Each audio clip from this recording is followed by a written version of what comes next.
Hi, I'm Pat Barnard, Group Managing Editor for TMCnet, and I'm here at IT Expo West, and I'm joined by David Ruede, Vice President of Marketing for Temperature Alert. Hi, David. How you doing? I'm doing well, thanks. How are you? Good. Welcome. So, why don't you start off by providing us with a brief overview of Temperature Alert, and I also see that you've brought some of your products along with you to show the viewers. So, go ahead and tell us what you do. Great, thanks. Temperature Alert's a 5-year-old company. We've started in the business of temperature monitoring, mostly in the IT space. Our market is really small and mid-sized companies and individuals that have a lot of IT equipment, and they want to monitor them in a very cost-effective way. And we've got 3 products: a USB device, a wireless device, and a cellular device. Okay. And I have a couple with me today. This is our Wi-Fi device. Okay. And this is our latest generation. And a big upgrade on this is it actually has the ability to monitor 2 temperature sensors. Okay. And the big key with that is we get a lot of companies that want to do more than one point. Right. So this comes with a 6-foot cable. And the temperature sensor or a combined temperature humidity sensor are on that cable. All right. And so you can monitor 2 different points in one device, which makes it very cost effective. Okay. And it's got a lot of play in the IT space, especially since this will put out an email, or you can configure it to do a text message whenever the temperature rises too high. We get a lot of little companies that when their AC goes out in their server rooms, temperature goes up, their equipment and their data is in jeopardy. Right. And they can't always monitor that very well, but they can monitor it with this very cost effectively. Once you put it in, you own it. There's no additional cost. Okay. So it makes it very cost effective. Right. I would imagine it's also good for organizations that have their IT equipment sort of spread out throughout the facility. There's sometimes instances where you might have a small closet on each floor, each housing some equipment. So probably a good opportunity to deploy these around and be able to protect each of those locations within a facility, right? That's true, because you can deploy multiple products. We also have the ability to put a sensor cable of up to 100 feet away. So if the rooms are close enough, you can run 2 sensors to within a 200-foot distance. Right, and monitor and that makes both it very cost effective. But generally, if it's a little bit farther than that, you might need 2 devices. Right, okay. And what's this next one? Excuse me. Our next device is a cellular device. Does the same thing as this one, only has a lot more capability. Primarily, we find people who need this don't have good connectivity. And so, or they want to back up that they're not reliant on their power grid. Right. If the Wi-Fi goes down, then the whole system's down. They don't know what's going on. Right. If they have power monitoring, that's nice, but generally smaller companies may not have that option. So this device will actually keep running on its internal batteries, just like a cell phone. It operates over AT&T or T-Mobile network. Okay. It'll send out a signal when the temperature goes too high or too low, whatever you set it at. Right. It'll monitor humidity. Right. This is, again, our newest device with two sensors.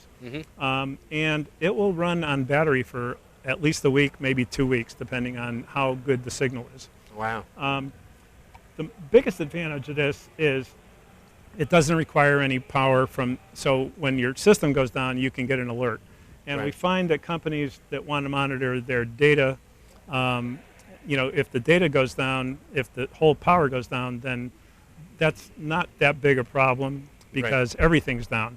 Except they might also have some equipment that might be in jeopardy if it gets too warm or too cold. And in that case, we find laboratories that put these in their data centers as well as on their environmental control systems. And then they can get an alert when their products are in danger as well as when their data is in danger. Right, okay. So it's really a nice device. It also has the ability to excuse me, monitor and forward all of the data that it's got if it loses cellular signal. In other words, it could show you the temperature trend. Exactly. So to speak. All of the data that it stores until the next time it makes connection. So it's actually can be used for mobile applications. And we find mobile applications where there's a lot of heat. An RV that has a data center or any kind of electronic equipment in it. Right. If it's not being monitored, this can keep track of it for you. Okay, great. And What are some of the other applications? You mentioned some other ones earlier. There's Yeah. a wide variety of uses that you could come up with and find for these units. Yeah, the cellular in particular, we find individuals as well as other industries. Food service industry for mobile applications for truck temperature, vaccine transport and storage. Right. We are actually not too far from here in Ventura County.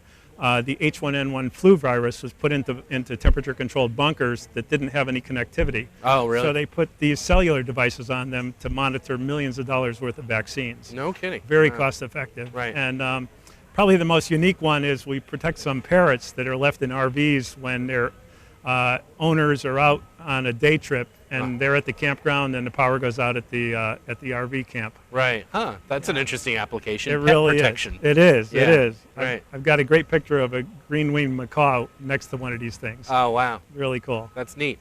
So how long have these been out for, and how well are you doing with them? We're doing quite well. We've got the cellular device only been out for 2 years. Okay. But we've got a very sizable installed base on that. We're especially seeing multiple units go in places where they have remote sites and they can't take the chance. A lot of medical applications with that. The same with the Wi-Fi. We find that hospitals and other areas where you have distributed sites, including IT sites, will put multiple of these in. The Wi-Fi in particular, we will be releasing a 10-port monitor soon. And if you look at the ASHRAE guidelines for HVAC heating and cooling for data centers, that will give you plenty of points to monitor to be in compliance with the ASHRAE code. Okay, great. About how much do they cost? Can you give me a ballpark range on Sure. the cost? List price, the Wi-Fi is around $299. Okay. Additional sensors add to the price, and the cellular is $399. Like I said, the Wi-Fi, once you get it in, you're done. Right. And the cellular does require a small service plan, starting around $15 a month for monitoring. Okay. And price depends on how often you want to be alerted and how many people are getting the alerts and what kind of information you want to get. Okay. But So how does companies find them very cost effective. Okay, great. How does the monitoring actually take place? I mean, how do I get the alert, and or maybe there's more than one way I can get an alert? All of the devices send out an email. Okay. The USB and the Wi-Fi devices, users configure to also send a text message to a cell phone. To a mobile device. Exactly. Okay. And on the cellular device, it will send out an email, a text message, and give you a phone call, all three of those, for every temperature level that you set. Okay. Because you can also set multiple temperature levels. Okay. So, for example, if you have a very sensitive environment and it hits 90 degrees and you want the person in charge to take action, if he doesn't take it and it's up to 95 degrees, he gets a reminder and his boss gets a message. If it goes to 100 degrees, the escalation keeps going. Keeps going. Okay. Exactly. Okay. Exactly. Great. Wow. Okay, that's pretty cool. That's I think another thing that's sort of interesting about it is the fact that, well, again, getting back to what I was saying before, there's a lot of applications for this thing, and I could probably come up with probably about 5 or 6 different uses in my head right now. Yes. For this thing. So how do you market it? Right now, it's mostly done over the web. We've got a lot of both web-based and direct resellers. We are actively signing up resellers in the computer space, data center management companies. We also are signing up HVAC companies, heating, air conditioning, and refrigeration companies. Right. And in particular now we're looking at a channel in the pet market. Oh, okay. Because we do find a lot of pet owners, they have very expensive animals. Right. For instance, I have one customer that uses our cellular device to monitor his chinchillas because they're very intolerant of temperature extremes and very valuable animals. Okay, great. One more question on the alerts that I forgot to ask you before. The phone call that's generated, how is it generated? It's generated through our server. So all on the temperature on the cellular device, all of the data is sent back to our server. Okay. And then you go in on the web and you program in the emails, the phone numbers, text message number, and the phone number. And it can be 3 different numbers. Okay. For instance, in one company, 3 different people get one of each of the messages. Uh-huh. And that way, whoever's going to pick it up says, I got it. Uh-huh. So, and so you basically program that in, and it calls you or emails you or texts you. Okay, great. That's really neat. Well, thanks for joining us. We've been talking to David Ruede, Vice President of Marketing for Temperature Alert, coming to you from IT Expo West in Los Angeles. Thanks again. Thank you. Appreciate it.